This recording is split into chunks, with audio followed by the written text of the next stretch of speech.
Trump's second term is transforming the government into something unrecognizable. Loyalty tests are being baked into federal hiring, failed appointees are being rewarded, and extremists with disturbing views are rising through the ranks, not for what they've done, but for who they worship. And now it's hit an all-time low because Trump's newest nominee has a dark and concerning history. How's it going, everybody? Hunter Avalone here with Occupy Democrats. Welcome back to another video. Within Trump's mission to mutilate the federal government and the entire country, his demand for blind loyalty is getting more and more out of hand. It's now been revealed that soon federal job applicants will be quizzed on their favorite Trump policy as part of the hiring process. In a quiet but sweeping move, the Trump administration just rewrote the rules of federal hiring and replaced them with a loyalty test. Under a new merit hiring plan released by the Office of Personnel Management, anyone applying for a federal job at GS5 or higher must now answer an essay question asking them to name their favorite Trump administration policy and explain how they would help carry it out. This isn't satire. It's a real policy directive signed by Trump's top domestic advisor and the acting OPM director, requiring job seekers to demonstrate not just competence, but personal alignment with Trump's political agenda. The questionnaire also grills applicants on their patriotism, commitment to the Constitution, and belief in founding principles.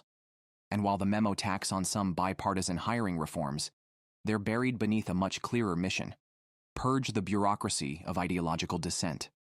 Agencies are now instructed to end all tracking of workforce diversity.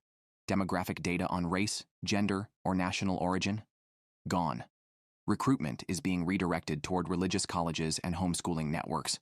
Critics warn the plan will choke the hiring process, overload staff, and make it harder, not easier, to find qualified talent. But that's not the point. This isn't about making government work better.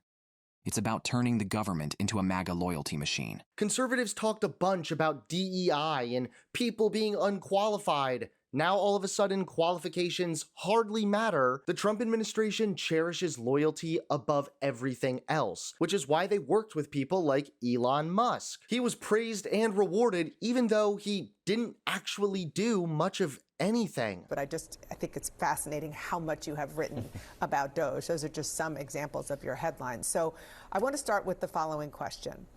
On the Doge website, it says that they have found $175 billion in estimated savings. Fact check, true, false? A lot of that claim is not substantiated at all. They haven't shown us the receipts. They call it the wall of receipts, but there's no receipts for a huge amount of that savings. And also, even when the savings where they do say they have receipts, when you look closely, you find that there's huge errors, many of which make Doge's savings seem bigger than they are. They double count the same things. They count things that actually happened under President Biden or even President George W. Bush. So there's all kinds of guesswork and errors in there that pump that total up. We don't know what the real number is. But now things are getting even worse because Trump rewarding blind loyalty is now taking a dangerous and concerning turn. That's right, Trump's newest nominee has a very concerning past. Donald Trump just made one of his most shameless nominations yet. He's chosen Paul Ingrassia, a 29-year-old far-right provocateur, to lead the Office of Special Counsel, the agency tasked with enforcing ethics laws and protecting federal whistleblowers. On paper, Ingrassia's qualifications are flimsy at best. He graduated from law school just 3 years ago, has never prosecuted a case, and until recently, co-hosted a fringe right-wing podcast. But none of that matters in Trump's America, because what Ingrassia does have is blind loyalty, and it shows. Ingrassia has referenced to political opponents as insufferable, using derogatory terms, mocked former Vice President Mike Pence as a traitor who belongs in the 9th circle of hell, and pushed for purging anyone he deems disloyal from the GOP. He publicly endorsed martial law to overturn the 2020 election, encouraged violent rhetoric, and praised the release of January 6th prisoners, even showing up outside the jail to celebrate them. He pushed for reinstating banned extremist voices on social media, praised fringe influencers who promote pseudoscience, and regularly posted inflammatory political content designed to stoke division. He built his brand on provocation and purity tests, not public service. All of this would have been disqualifying in any normal administration,